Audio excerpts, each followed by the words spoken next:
welcome back. It's back to school edition. Homeschool, school, whatever school. Welcome to the broadcast. Jump on, share. Let me know where you're watching from. Hello, TJ and the family. They have a group account. Hello, Leslie, Joy, and Grace. You are so silly, Grace. You are so silly. You're making Maddie laugh in the back. Welcome back. Today we're doing questions and answers. I got some in. You still can write some in the comment section if you had missed the advertisement in the link or you're new to joining in today. Yesterday, I taught on getting rid of the feeling of inadequacy and feeling confident in what God's called you to do and what you feel like you're not capable of doing. So if you missed that broadcast, make sure you watch it, share it, send it to somebody.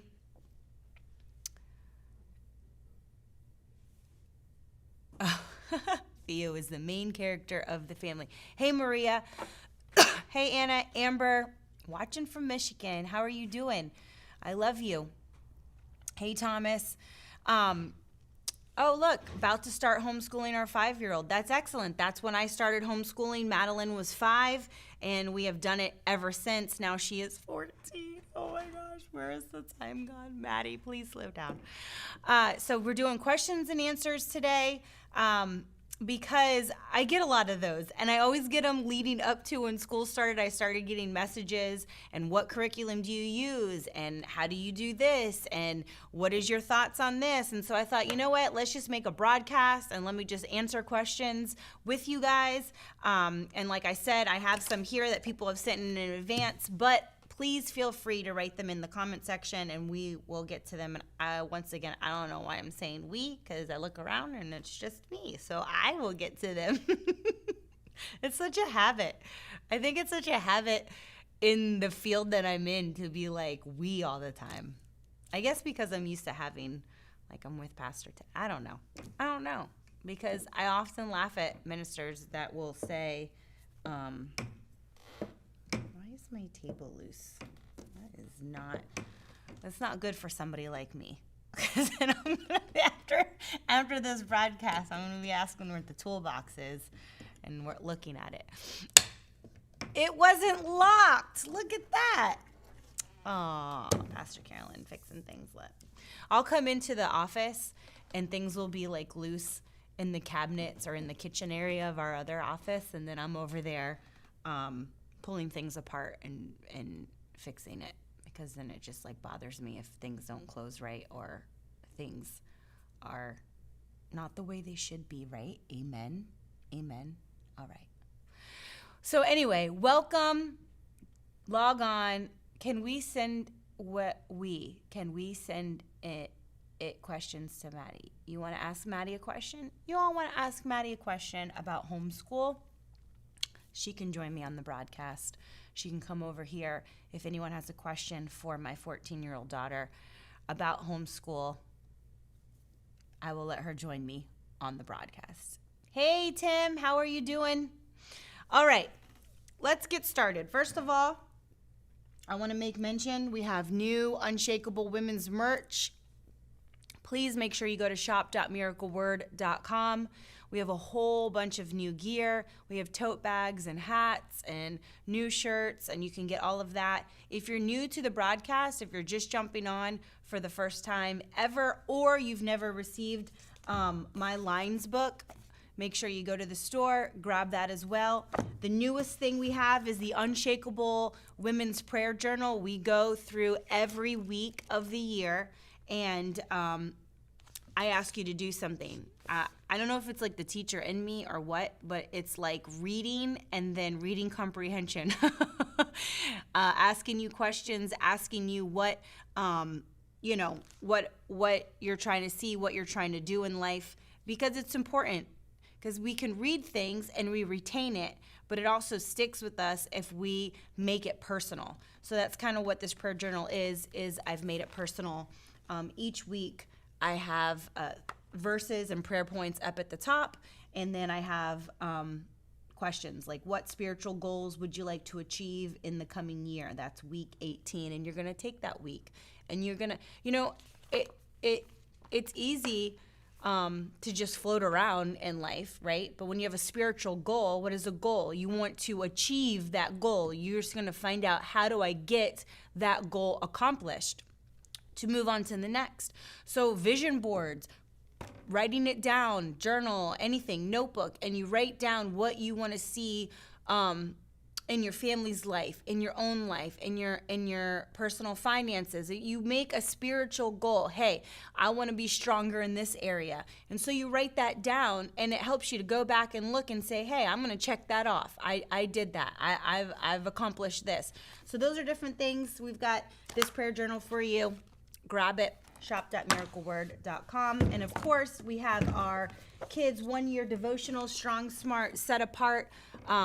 This is not dated, so you can start it wherever, but it is, in my opinion, phenomenal. And we had one of our team members, Lilia, she drew hand-drawn coloring sheets in here. Yes, we have that much talent.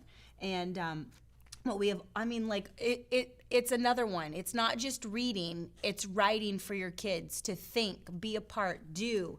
And so we've got confessions all through it. The more I know the Word of God, the wiser I will be. They can take this and put this. There's, you don't really want to tear things out, but they're just such nice, confessions, and they can be like posters for you. But, then I have it set up as a journal at the beginning, because I love to see when kids start something and then how things have changed, their handwriting, what their age was when they started this, what their interests are, what they learned. Things I love about Jesus. I know I should study the Bible because I'm excited to learn about. And then in a year, so much has changed within your kids, grown in the things of God, grown in their knowledge for God, that you get to go back and see that. I just found stuff like this. I was cleaning out, I have like this room under my stairs, and I just cleaned out some stuff, and I was giving some things away and pulling some furniture out from under there, and I found a box of all my stuff that my mom had given to me, and it had stuff like that. And it was confessions, and it was things I wrote, and I look back, I'm like, man, those are things that I was saying, 15, 20 years ago, and it's amazing to see what I was asking God for then, and to see all the things that have transpired in my life since then. And it was like, wow, bringing back to my remembrance. So I love that. Make sure you get your copy. Grace says, just started homeschool with my 4-year-old. Best advice for a new homeschool mommy. Okay, let's start with that one. Maddie, will you make those just a tad bigger for your madre? All right, I'm gonna start with Grace on the screen. Just started homeschool with my 4-year-old. Best advice for a new homeschool mommy. First of all, remember, don't apply so much pressure to yourself. There's no principal that you have to answer to. There's no dean that you have to answer to. It's just you. So take it day by day. Every day is going to look different. Don't push it. Don't get frustrated. Don't spend all hours of the day trying to force them to learn something. Make learning fun. When you're teaching them colors and you're teaching them sounds and you're pointing to the alphabet to teach them the alphabet, make it fun. Go outside and do it. Have them, repetitive is key to teaching your kids to remember something. So always, if you want to take a week to learn a letter, do that. It doesn't have to be like a flashcard every day, but if you want to get a coloring sheet with a big A on it, if you want to get, flashcards where you're holding it up, where you're reading them a story, because not right at 4 that they're reading, they're kind of learning the letters and starting to get the sounds prepped to go into kindergarten, but have that before them. And as words come up for you that you're reading. Have them as a quiz. Can you find in that sentence what an A looks like? But really take it. At 4 years old, you really have so much time and no pressure. And we put our own pressure on ourselves, and we let other people, I'm around this other kid and, at 4 years old, and this is what they know. Just take it easy. Just take it easy. Focus on your own child and make it fun. And make learning fun so they think it's fun, because you don't have any pressures of school and teachers and deans and principals coming after you. You are all of that rolled into one. So I would say you're starting homeschool just a little bit here and there. You're doing numbers and you're doing letters and sounds, and you're kind of prepping them for that beginning of kindergarten. But you don't need to go into all subjects. They don't need to have in-depth science teaching and in-depth history teaching and in-depth of anything really, except getting their basics of their math and language prepped to go in. Because if you can, and I'm telling you this because 3 kids later, please work on letters and sounds for your children before they get into kindergarten. It will make your teaching and your life so much easier. Do not wait. A lot of parents I know wait. They say, oh, well, we don't teach reading until kindergarten because that's when it's taught. No. That summer before you're going to put your kid into kindergarten, please, you will have so it will be such a breeze and such a relief if they can have that going into kindergarten, not starting in kindergarten. That will be really frustrating. And don't do digital apps where it comes to reading. And I will say this, I know it sounds super old, but Hooked on Phonics. Hooked on Phonics worked for me. But really, that's the slogan, Maddie. That was like the main commercial all the time. But really, Hooked on Phonics was huge for my kids, but in book form. Do not buy the app. Do not do digital. Get paper. There's been studies, I was just speaking with my sister on this, and there's been studies shown that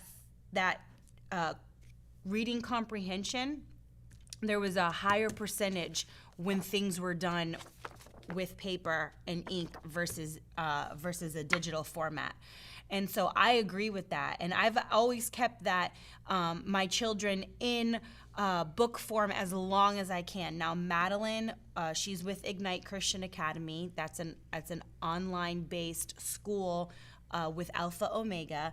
It's an accredited school, which I can get into that later. But she, at high school, has to be all online. But for the longest time, I fought with them and keeping her in books, especially for math and for writing and for reading. And I mean, like, she's 14 and reads at a college level. And so you just have to take time. That's really what it is. Sit with your kids. Get in bed with them. We get in bed with our kids and we read with them. Till this day, my husband gets in bed with little Teddy, and they have a reading series that they do, and sometimes Teddy reads it and sometimes he reads it, but they've got to hear. The more they hear, their minds become creative. The more they read, their spelling gets better. So it's something that at 4, don't put the pressure on you, but every day, just a little bit, every day, just a little bit. Maddie, was there any more questions before this last one? And I'll go to, what kind of field trips do you do and how often? Really? People are always like, you take your kids so many places. And I don't just do it like because I'm on the road. I do it because really being somewhere and seeing something becomes real to them, right? And so I try to do that, and it's been a great learning experience. And you can just do it how often that you can. If you look at some of these places, museums, different things like that, they'll offer specials for homeschool parents, for homeschool kids, and you just have to ask. Sometimes stuff isn't always listed, but if you ask, they'll accommodate you. But like Florida offers a bunch of stuff. They'll offer different programs. I know I think when school goes back into session, they do this like one ticket deal that's like you can get into the zoo, you can get into the science museum, and it's like one small price. But you can find things. I was just telling 2 people this week, another great free thing is the library. A lot of people forget about the library. They always kind of think it's an old-fashioned way of mind, but I still go to the library with my kids. In fact, Maddie just scooted over this week. She said, can I go to the library? Because I've instilled that into them to go to the library. And they get to go, they search for books, there's audiobooks there.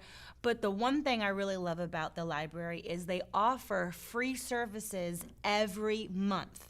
And that's everywhere. That's not just here in Florida. The library has free services. So if you go to the counter, they'll give you a calendar for the month.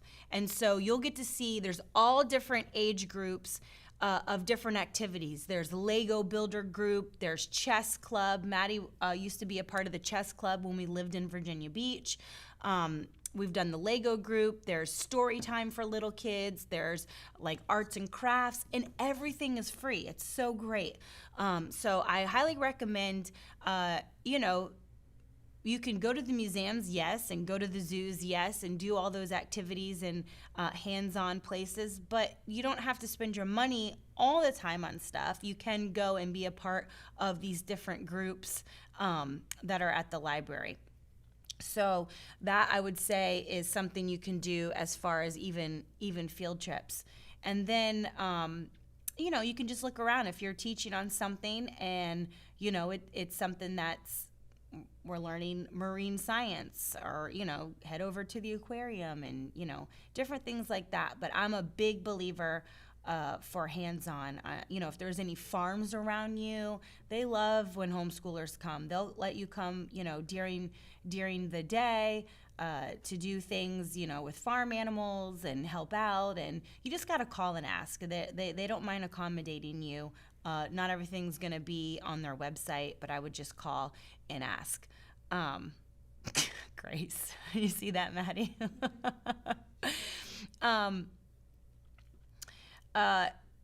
What age group are you speaking of, Anna? Anna is looking at book series recommendation. So if you could just tell me what age group you're looking into or you're asking for. Any other questions above that, Maddie? And then I'll come to my paper. I just want to make sure I didn't. Thank you for answering my question. Okay, so one of them on here, I have a question for, and I love this because this is something I always say often, and this person asked, what did you do to help your kiddos not be a weird homeschool kid? Maddie's laughing. I just told them stop being weird. No, I'm just kidding. Listen, homeschool kids are weird because their parents are weird. That's just what I've come in contact with. Listen, I said this yesterday. You don't have to you shelter your kids to an extent. There's a balance. Like I shelter my kids from certain things as a parent, but I don't shelter them where, they're like the homeschool kid that's longly looking out of their window like this. Look at those kids. Look at those street kids. Those street kids. This is me on a window, guys. Look at those street kids playing and riding their bikes. How I long to be outside with them, but my mom won't let me be around street kids. I'm sorry. It's because it's true. Your kids, because they're homeschooled, don't have to be weird. Let them socialize, but be wise. Let them socialize, but be wise. That rhymes, so you can remember it. Let them socialize, but be wise. It's okay if they play with and ride bikes outside. Just be mindful. If you have to sit out there, if you have to correct another kid, if a kid in the street is using a bad word, I have no problem saying, excuse me, that's not how we speak out here. And if they want to get mad and go home and take their ball, that's fine. I have plenty of supplies on purpose in my garage because I don't depend on what other kids have for my kids to have fun. See? And so and so I make sure they speak to people. I make sure they look people in the eyes. I make sure they go out of their way to say thank you when they receive something. They're not just like, it's not just owed to them. It's not just due to them. It's not just, yeah, God's blessed them, but hey, they're still going to be thankful and remember to be grateful for everything they have. And you go and do things. You socialize. You get out. You take them places. Go to the park. Like I said, go to the library. Get them in a group. Go to the zoo. Have them make friends with their kids at church. And then teach them things for their age. You know, I was just speaking to someone a couple weeks ago in regards to this because they get into this like, I'm going to shelter my kids, but you end up sheltering them from things that are appropriate for their age. You know, like Maddie is 14. She's not going to still be pushing a baby doll in a stroller around Publix. Then she would be weird. You see what I'm saying there? And so we're not going to be like, you know, help your child out. So if Maddie's still like dolls, okay, that's fine. But we're not just going to be like, hey, Maddie, you want to take your doll to Publix with us? Because that's not cool. Okay? So those are the kinds of things. Help your kids out. Teach them what's appropriate at that age. You know, I'm not going to, now I never really did pacifiers, so this is just an example, but, you know, Teddy's not going to be 8 walking around with a pacifier. Why? That's not appropriate for his age. He would be a weirdo. He would be a little weird 8-year-old kid if he was going around sucking on a pacifier. So we have to take our kids at each stages of life and make things appropriate. So it's not that dolls are bad, right? It's not that a pacifier is an evil thing to have, but everything's an appropriate age and to be handling it. So, you know, Brooklyn, you know, she's 10 and she still loves dolls. And she goes through phases. She'll want to take one around. She won't want to take one around. But, you know, there's places where I'm not going to, you're not going to do what? Yeah, I'm not, because she's 10 and we're not, you know, help your kid out. It's like, you know, you don't want them to be made fun of, but I don't know if I should even go there. You don't want them to be made fun of. Help them out in how they dress. I went there, okay? Help them out in how they dress. Help them out. You know, you don't want your kids to be made fun of. Help them out. Get them a cool pair of sneakers. If you're gonna buy, and I'm not knocking this because I said this the other day. You know, Walmart, Target, all of them have fine clothes now. Seriously, they've all kind of you know, if you got, at least do one thing that's really cool to offset the other stuff that they're wearing. You don't have to have the whole shebang like a name brand, but at the same time, they don't need to be wearing like Velcro sneakers at 13. So this is the thing. Parents, help your children out. You don't have to shelter them from everything. Shelter them from the world and what the world says and the negative reports. Shelter them from the fear that's being spread out. Shelter them from indecent, you know, and vile things. Shelter their eyes from that. Shelter the ears from that. But then help them out in other areas, right? Okay, so that's what I'm saying. And parents are in charge of that. So if your kid's weird, you need to fix it. It's not your kid. It's not your kid's fault that they're weird. Okay? So, all right. When you started kindergarten, what was the expectation of time spent schooling? Was there a certain curriculum you liked when kids were younger, or would you just start the Ignite Academy to begin with?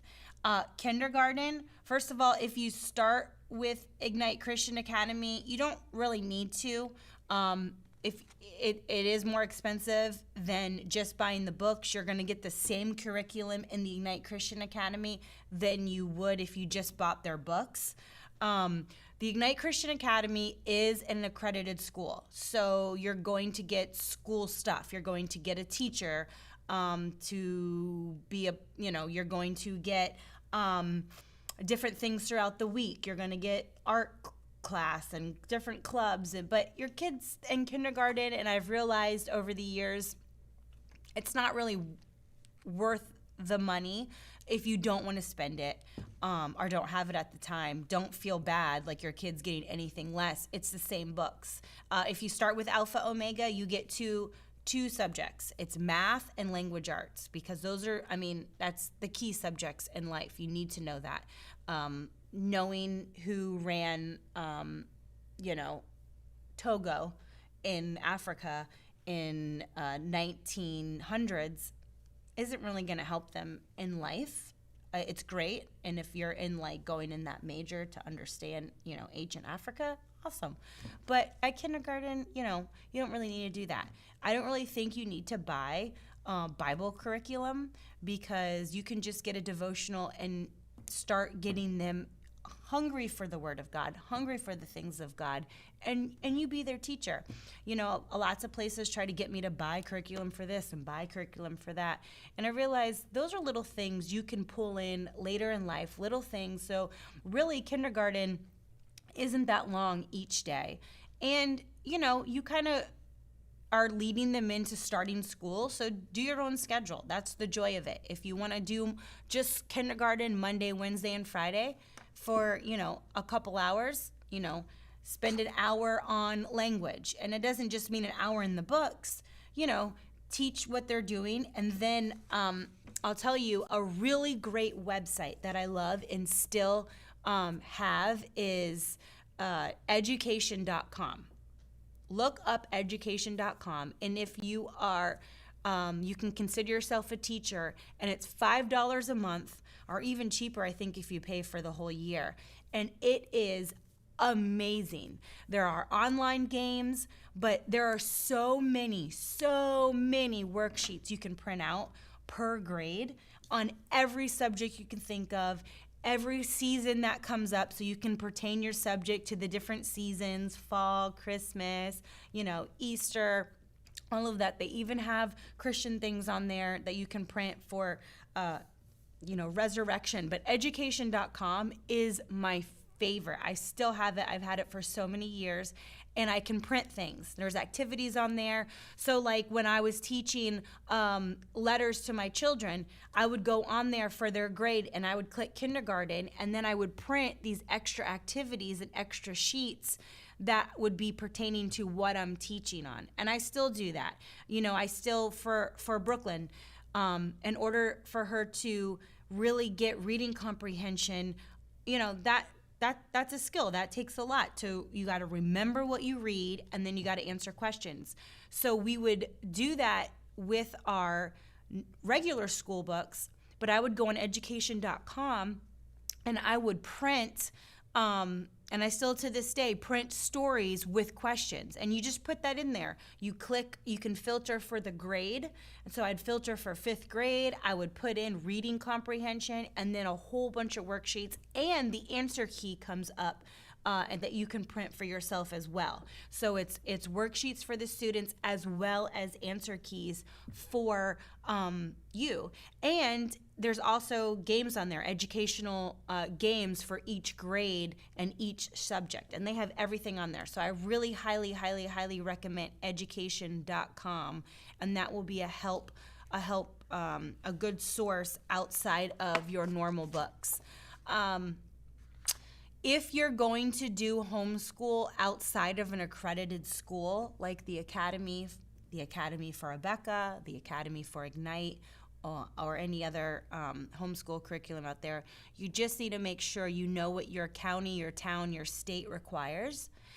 For example, when you sign up with an accredited, they call it distance learning, technically. They don't really call it homeschool. It's called distance learning because you're with a school. So for example, if you were to sign up with Ignite Christian Academy, then that school is an accredited school seen by your state. So there's nothing you have to provide for the state, nothing you have to do. All your MAP testing is through that, all your everything. It's literally like you've sent your kids to a brick and mortar school. You know, there's semesters, there's a start date, there's an end date. There's, this is keep track of where you want to end by. It's a little more organized, a little more plan for you. There's nothing really you have to do but just make sure you're teaching your kids or helping them, because there are teachers. If you are unavailable, it's actually a good.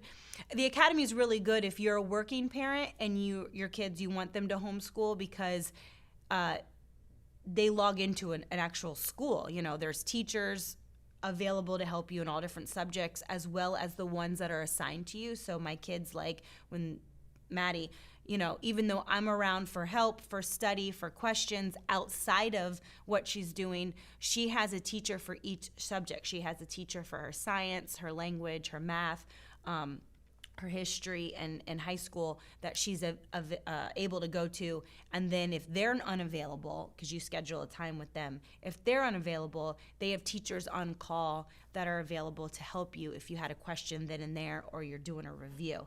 So it's just your preference and just your choice. At the younger grades, I would say the academy is more of a preference because it doesn't take that long to do kindergarten and first and second grade, but you do have to obviously teach them because they're learning their foundation, their math, they're learning into reading, and so you really need to be there for that. But outside of that, you would just need to know what your county. So just for example, I live in Broward County, and so I have to notify the county. There's a form to fill out, notify them, child's name, address, and what curriculum I'm doing, and I have to send that into the county. They approve it and say, thank you, we know what you're doing, and then they give me an end date that I have to have this paper turned in by, where I get a certified teacher to look over their work. So I had a certified teacher come to my home. They looked over all the work that Brooklyn and Teddy did. Just asked them a few questions like, what did you like learning this year? What was your favorite thing? Nothing intense. They were able to look through all of their work and see what they did and how they did it. And then they sign the paper with their teacher certificate number. I send that back to the county, and they just say, thank you. They're on to the next grade. They're approved. And I have to keep doing that unless I'm in the academy, and then I don't. So that's kind of going to be a preference on your choice, your financial choice. The school is great. I highly, highly, highly recommend the academy, but do it when you can do it. They have payment plans, no interest. You can pay it up front. I think you get a little bit of a discount if you pay it all at once. Check into your states to see what they offer for personal education plans. Florida offers one called Step Up, where you can get funded through the state with a scholarship fund, and it can go towards your schooling, school supplies. It can go towards museums, zoos, field trip, educational trips. It goes towards your schooling. Like if Maddie's doing Ignite Christian Academy, I can take that scholarship fund and I can purchase that. So check and see what your state offers for a personal education plan called PEP for homeschoolers and ones like that, because each state is different, that it could accommodate and give you help towards that. So just do a little bit of research and see what you have going on. All right, next question. How do you create routine when you feel scattered and unorganized? I'm a teacher at a Christian school and a mom, and sometimes I don't feel like I have it all together. I feel you, sister. I don't feel like I have it all together sometimes. I don't know if you were able to watch the broadcast yesterday and when I talked about comparison, because sometimes we can get in that trap where we look at other moms and other teachers and other people and we say, oh, they're doing it better. Oh, they have it all together. Where's this? Where's that? And that it's different for everybody. I feel like you just have to make what works for you and be organized for what is organized for you. You know, what's organized for me is not necessarily organized for somebody else. You know, somebody else, like I said yesterday, might have everything color coded and in a special place and have all the beautiful clear boxes with everything listed in it. And I have boxes and I have stuff in the boxes. And I just know where it is. That's my organization. And so, you know, I do what I can do for how busy I am. I'm barely home. I travel on the road with my children. We are home and not home, home and not home. And so I do the best that I can do for my homeschool situation. And so don't put too much pressure on yourself. A lot of it is our time management and the pressure that we put on ourselves to feel like, you know, we have to give our kid the best, and you are giving your kid the best. What your kid needs is you. What your kid needs is focused time. What your kid needs is love. You know, all of that is what's best for your kid. At the end of the day, a label maker, all the fine things, all the latest and greatest, all the color-coded stuff is pretty, but it's not what's best for your kid. So we just have to look at the perspective of it and realize that, you know, you might feel disorganized and you might feel cluttered, but, you know, you're probably really not. You're probably really good at what you do. You know, you said right here that you're a teacher at a Christian school and routine. I'm probably not the best person to give advice on a routine just because I am, and my family and I are all over the place. I mean, church activities, on the road, revival services, and we make what works where. So home life and school has always looked a little bit different. You know, on the road, bedtimes and school looks different. Bedtime is kind of whenever we get back from church and fellowshipping and could be really late. So I let them sleep in on the road, and then we take the rest of the day to do school before we go back to church. At home, things are different. Our routine changes. There's more of kind of, and I say kind of loosely, a bedtime. You know, it's an idea of when I want them to get into bed, but, you know, I make sure we're getting up, we're starting school, you know, 9:30, sometimes 10. I would like it to be earlier, and the beginning of the year always starts off that way. And just like anybody else, as school gets going, everyone gets more tired. So and so you have to just do what works. I could never keep the same schedule on the road, you know, that I do. I can't put my kids to bed at, you know, 9:30, 10 o'clock at night. I mean, when I'm in church, you know what I mean? So I've just taught my kids to be flexible, and when we're home, it looks a little bit different. And you know, sometimes I used to put pressure on myself. I used to be like, they have to be in bed at this and they have to be in bed at that. And, you know, they're not up all hours of the night, but I've not cultivated like such a strict, you know, because, all right, your kids are in bed at 7 o'clock at night. It's like still light outside. I never could understand that. I'm not knocking you. I just can't. It'd be really hard for me to fall asleep if I knew like, it's so bright outside. I want to go outside and play. My kids are still outside playing at 7 o'clock at night. Because I'm huge on being outdoors. So, you know, like last night we went and played pickleball. I know it's still summer. We're not starting till after Labor Day.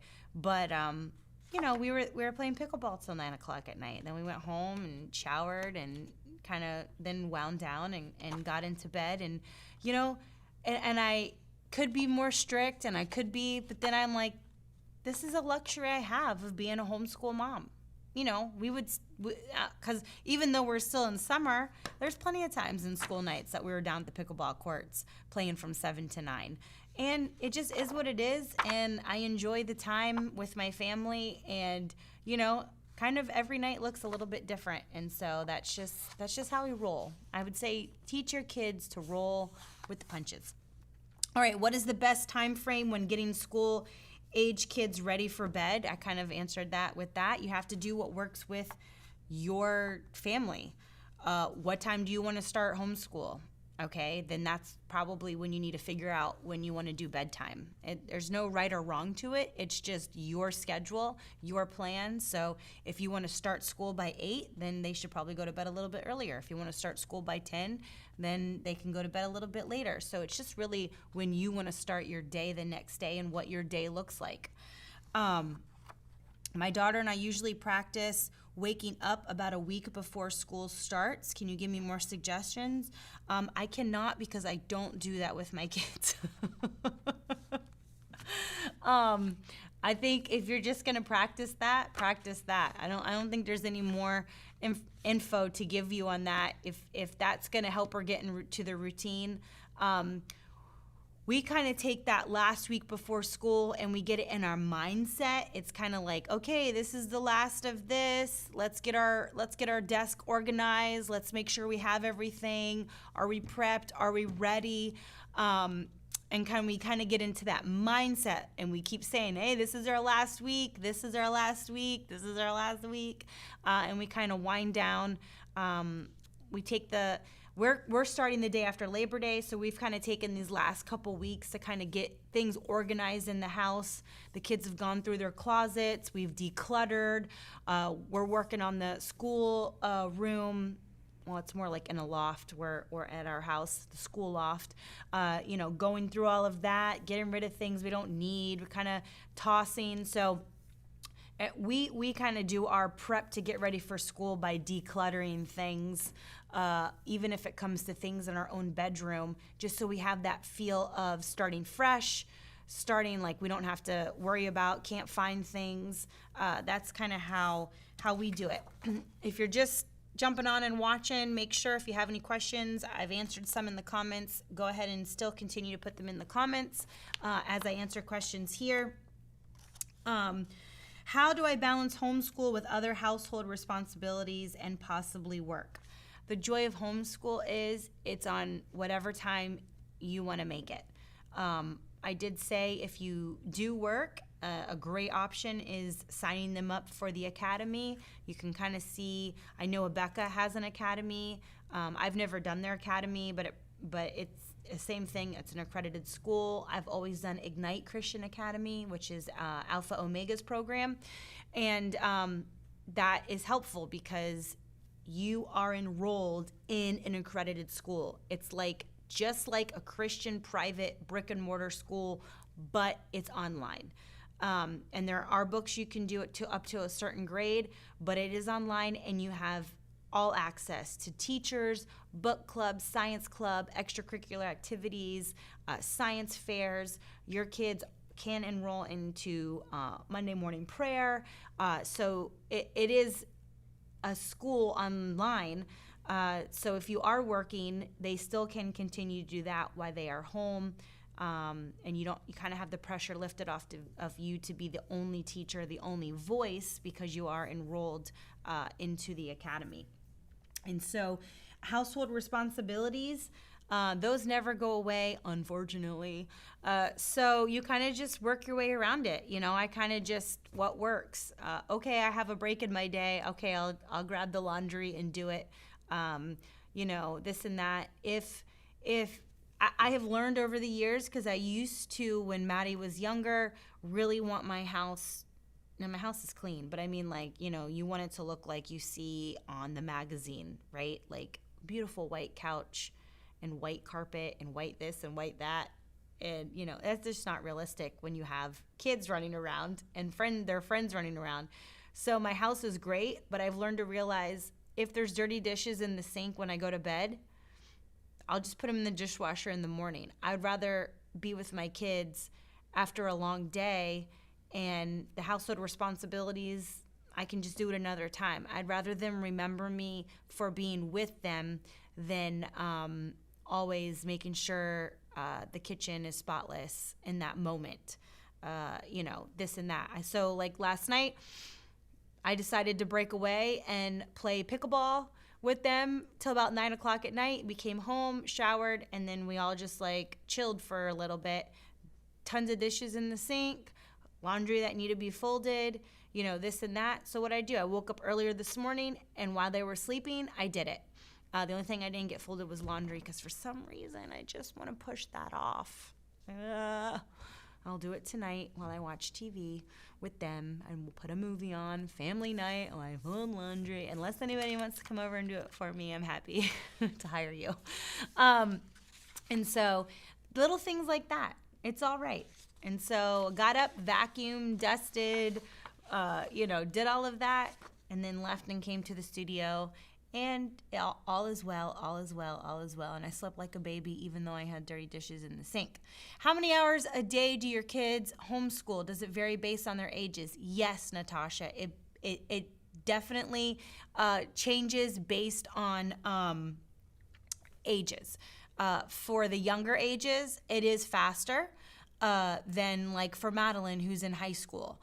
She has more reports, more reading, more typing, more notes, more this.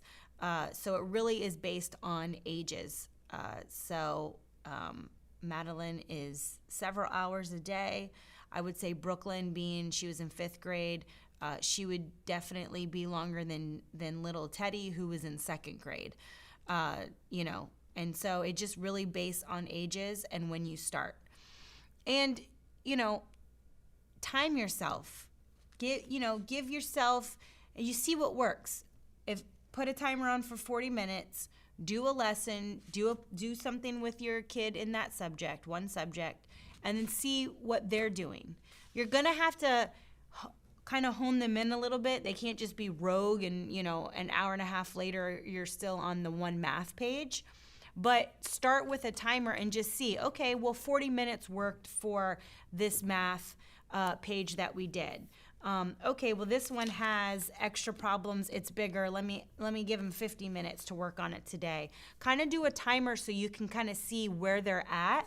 And, 40 minutes might be too long for them. They might be done in 30. So then hey, I can extend it if it looks a little bit harder today, or if we have more newer stuff, and then yesterday was just a review. That gives you a time. But you can get yourself really frustrated and really cause frustration with you, your kids, because now you're impatient, now you're yelling at them, if you don't keep an eye on it. Because I have been guilty of that, where you look and it's like an hour and 20 minutes into the same thing because Brooklyn has talked to me so much. She decided to go to the bathroom, and while she was in the bathroom, she did her hair and she washed her face and did a whole what is it? Face routine that she calls it, like her skincare routine. She decided to do a skincare routine while she was in the bathroom, and then comes out, and it's 25 minutes later when she just was supposed to use the restroom, but while she was in there, she got sidetracked. But that was my fault, because here I am focusing on other stuff, and then I looked down and I was like, wait a second, we started this language page an hour and 20 minutes ago and you're still not done. So you just have to be mindful of your time as well, and kind of set a barrier, because kids will push it, they'll stretch it, they might not feel like doing school for that day.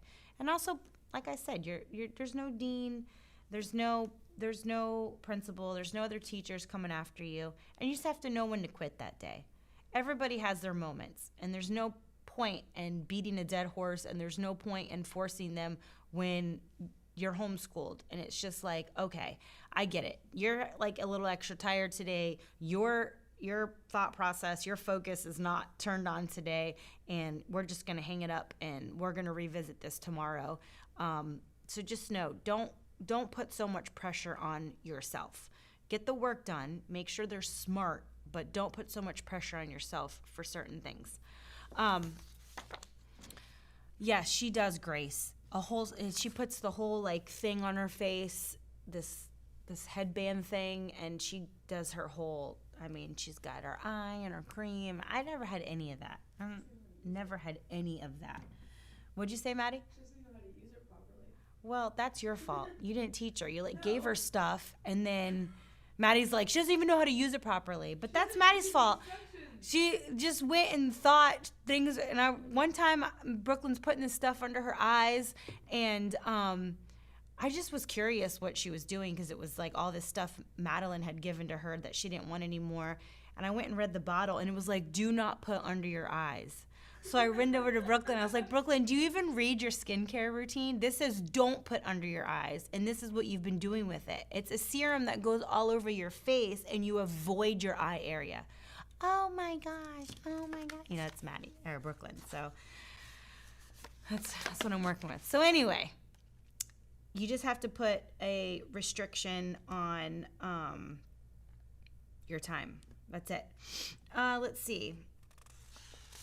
Are there specific resources or programs recommended for Christian homeschool families? Yes.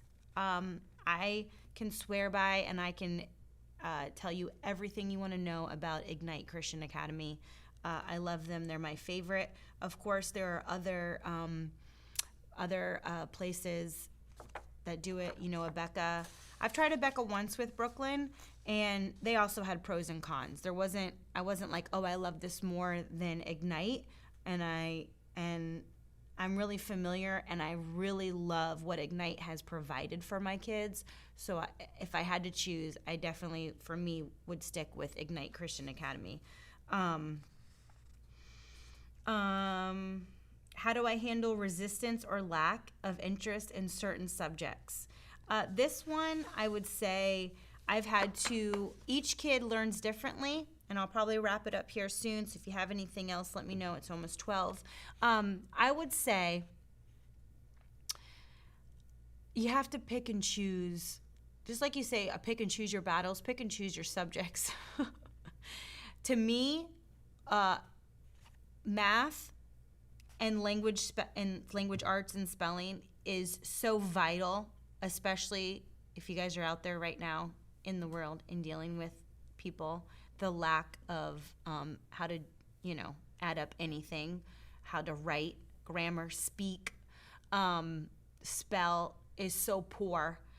To me, those are key and core subjects. History, yes, it's great. History, yes, you should know about where you're from. You should know how, where you live, what you're a citizen of got started, right? And that will come. But I've learned, especially with Brooklyn, she learns differently than, Madeline. Madeline reads something, she retains it, one and done, we're moved on. Where Brooklyn is more like me. I mean, Madeline's more like her dad, and Brooklyn's more like me. Hands-on. I want to see it. I know it better if I write it out. If I see you write it out, I know it better. If we're doing repetitive. And that's okay. Everybody learns different. And so you'll know that as you're teaching multiple children. Everybody is different. Everybody is going to learn different speeds, different ways, different kinds. So you just learn to adapt to that. It was a big change when I went from Madeline to teaching Brooklyn because they were so different. The same things I did with Madeline, I couldn't do with Brooklyn. And so I had to learn that and adapt it and what worked. Brooklyn is a singer. I know she's going to be a worship leader when she grows up, not because I tell her she is. She literally sings everything she talks. I mean, it's a Broadway show through the whole day. She'll be in the car and she'll be like, Mom, what are we doing today? Right, Maddie? Like that would be Brooklyn in the car while I'm driving. And that's just everywhere. And she's just a beatboxer and a noisemaker. And she always has she has a sound for every reaction. But she is, Brooklyn the musical. So she is that person that sings. And so when she was having this is key, listen to this. When she was having trouble reading in first grade, and I hired somebody to help me, a wonderful Christian language teacher. She knew Brooklyn loved music. So she would bring in sheets of music and help Brooklyn read those words by singing them. And I'm telling you, her reading improved so much because it clicked. It's because she enjoyed it. It's because it was her gifting. And so, see, you have to find out what pulls that excitement out of your child. And so that really helped Brooklyn was, hey, I'm going to bring sweet little Christian songs, and you're going to learn to sing them. And as you're singing them, it's not memorizing, because she'd have to sound it out. Don't teach your kids to memorize words unless they're sight words only. They have to know the sound of the letters and the consonant blends, or they are in trouble. And so she would sing it, and then her reading improved so much better. And so you have to know what works for your kids. And it says, how do I handle resistance or lack of interest in certain subjects? Is don't push some of those certain subjects. Don't make them a priority. You know, when we just did 5th grade with Brooklyn, you know, of course she had zero interest in like what was learned in like ancient India and who was the prime minister here and what was Africa like in a certain area in, 1841.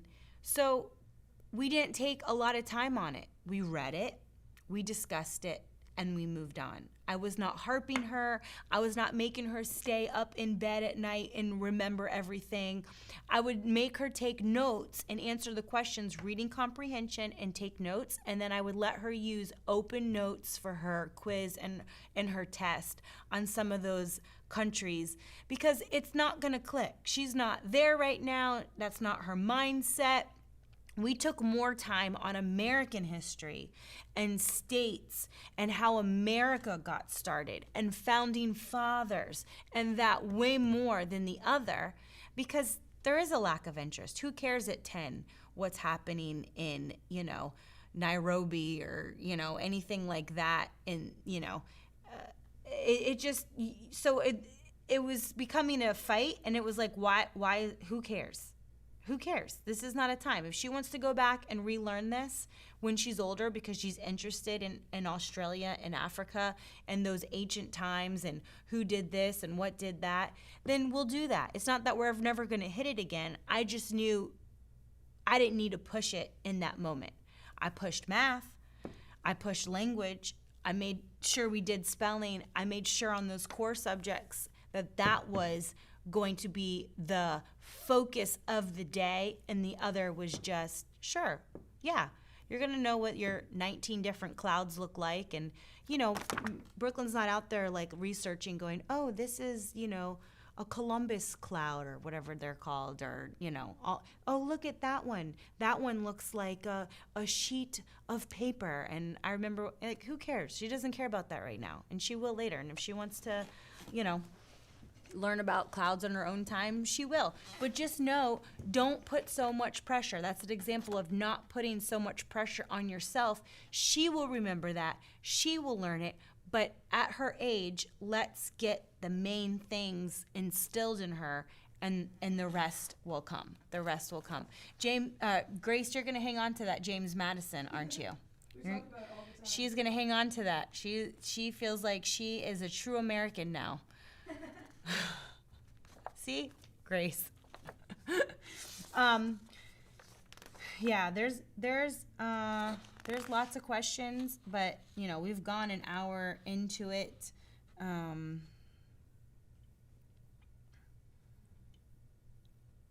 How do I manage stress and potential burnout that can come from homeschooling?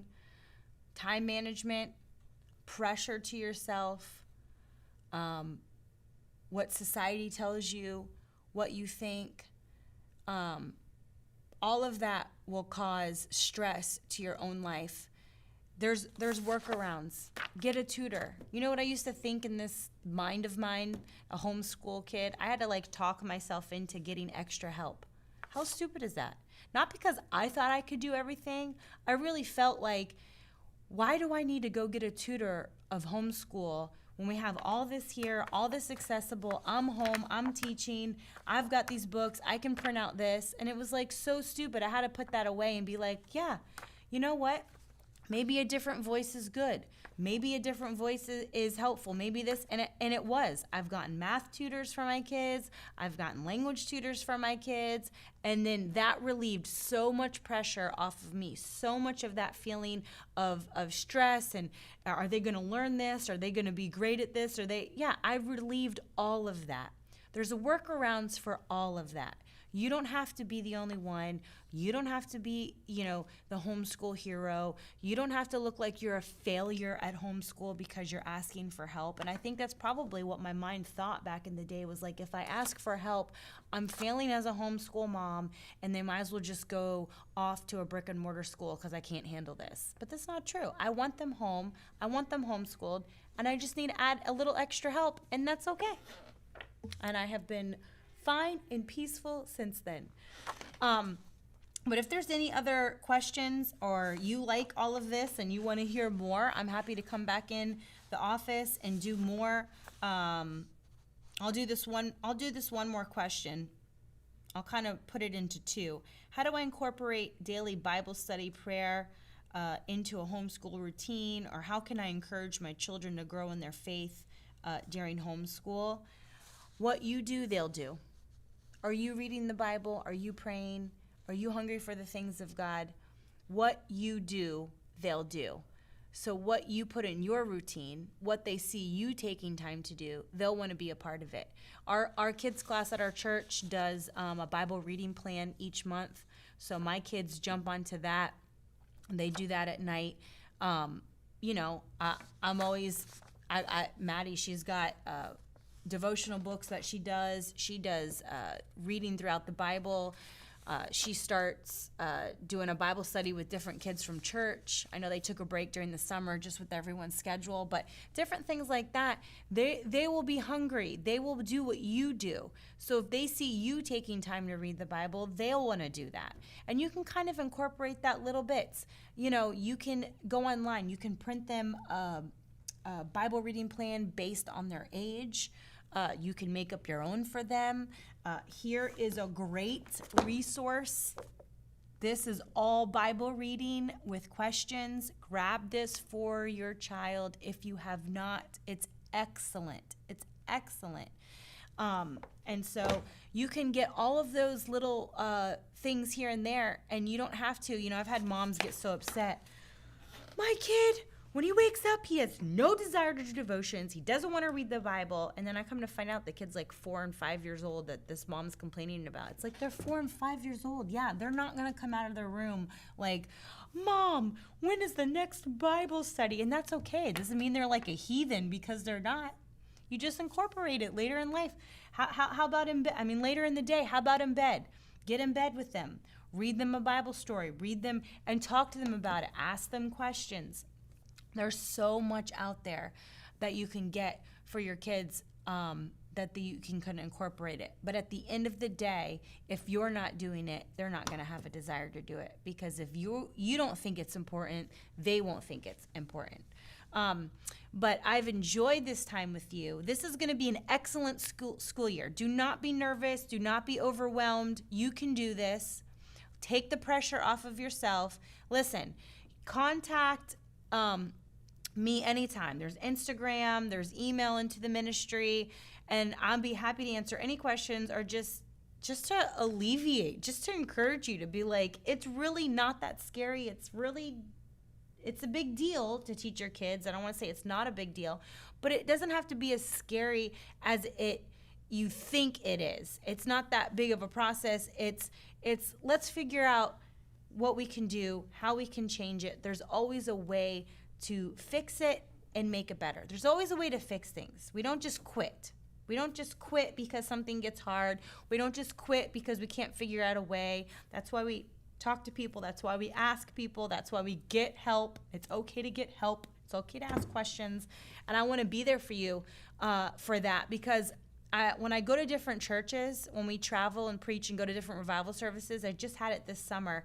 A few ladies came up to me and said, hey, I really tried that homeschooling because I heard you talk about it once before and I know that you do it. And I just want to say thank you so much. I did it. It wasn't as scary as I thought it was going to be. And so that's what I really felt like coming in these last 2 days, that if you missed the broadcast yesterday, please watch it to be encouraged and to get boldness and to get the feeling of comparison and that you can't do it or you're not smart enough out of your vocabulary because you can. And then let's figure out a way for you to start and do it. Because I really, truly believe in it. I've bought people time at the academy. I've sent other kids to school because I believe in it so much. And I wanted parents who couldn't afford it to try it. I wanted parents, it was their first time and they felt overwhelmed. I wanted them to try it. So I believe it so much that I've sent other kids to school to be a help, to be like, listen, you can do it. It's not as of a big deal in that way that you can't start it. So I really hope this has helped you, and still reach out if you have questions. Still, hey babe, still, come to me if you have any questions. But I know we covered a lot in this 1 hour, and I love you, and thank you for being with me.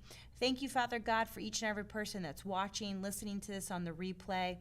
Thank you for wisdom that you've given to us as teachers, as parents, knowing the Word of God, that we're going to apply this in our family, that the upcoming school year is going to be the most peaceful school year that we've ever had, that our kids are strong, smart, and set apart. We can do this because you've equipped us for every good work, everything you've asked us to do. You've given us the opportunity to be parents. You give us the opportunity to be guardians, Lord, and you've equipped us to teach them. Teach them the Word of God. Teach them their studies. Teach them what they need to know, Lord. Shield them from the things of this world. No fear, no anxiety, no stress is allowed in their life, Lord. That this be a peace that passes all understanding in this school year. Thank you for giving parents strength and wisdom beyond their years to do what you've called them to do. In Jesus' name I pray, amen. Thank you for joining me. I can't go without announcing the biggest thing our ministry has ever done. I want you to be a part of it. I want you to come down, fly down, help us, and partner with us for Celebrate West Palm Beach. We're taking over the Meyer Amphitheater on September 7th. We're doing a big community outreach. Look at that place. It's beautiful. And we're going to show people the excellence of God, the excellence of Miracle Word Church, the excellence of knowing who your God is, and the salvations that are going to be happening. We're soul winning, we're flyering, we're hitting the streets. And listen, just make it happen. Come back to me, Maddie. Oh, wait, no, that's good. No, go there, Maddie. I wanted to encourage somebody for a minute about travel, but do that QR code. Pray about what God has for you to sow into this outreach, the souls that are going to be saved. We're doing a whole section for children. We're going to be teaching them the Word of God. We're giving things away. Thousands of dollars on giveaways. We're blessing families. People are going to come there and they're going to feel the love of God like they've never felt before. And I'm so happy that you get to be a part of it. But I'm asking you to not only partner with us, and you come back with me, Maddie, not only partner, but come and be a part. Get out of your comfort zone. Get out of what you're used to and come and be a part. Come and serve. Come and see. Come and feel the love of God. Come and love on people. There's so many people in this world that put on this facade of everything being okay, and one kind word, one hug, people will crumble. I've dealt with it so much this year, just speaking to certain people and just making them feel happy and making them feel loved and making them feel what joy is like, and their eyes water up because people put on a facade and people, but you don't know what people are dealing with. You don't know what's going on in their lives, the reports they may have just received. And so just to come and love on these people and travel. You can travel so smart. I'm telling you, I'm a travel agent as my side job. I mean, not like a literal side job, but I understand about booking travel, and you can do things so smart, so inexpensive, and yet still the right way. Don't let travel scare you. Don't let booking things keep you away from being a part of Celebrate West Palm Beach. You need help with something? Listen, just write in. I will help you. But I want you to be a part of what God is doing here in West Palm Beach, where he's planted us, what he's asked us to do in this city. I want you to be a part of it. So I'm asking you to join us. So pray about what God's asking you to give, and pray about coming down. So I love you guys. Thank you for being with us. And we'll be back in September. We're starting these broadcasts back up. Woo, woo. Hey, woo, woo. We've missed you. We love you. Have a great rest of your week. And I want to hear about those good times going back to school. And I'll see you later. Though we see these things happening in the natural realm, it's just a sign. Keep your eyes looking toward the heavens, because Jesus Christ is getting ready to come back again, and the trumpet is going to sound very soon. Miracle Word is a ministry that is making a global impact. Never seen the righteous forsaken or his seed begging for bread. I'm that seed. You're that seed. We don't beg for what's rightfully ours in Jesus' name. Live crusades are being held in this nation and in other countries. We are doing everything we can to preach the gospel of Jesus Christ and see souls saved before it's too late. This ministry is touching the world through our daily television program, partnering with Feed the Hungry, funding Rhema Bible Training Center in Cuba, and the recent launch of Miracle Word Church in West Palm Beach, Florida. Every single week, souls are being saved, lives are being restored, and families are coming together. We are reaching every generation and raising up an army of believers who will not ignore that time is running out. When you stand with us, you become a part of signs, wonders, and miracles. I can hear. I am not deaf. I can hear without hearing aids. My ears are open. When you stand with us, you become a part of souls being saved all over the world. As Jesus is getting ready to come back, we challenge you to stand with us in partnership on a monthly basis. The best is yet to come, and we will see the greatest move of God this world has ever seen.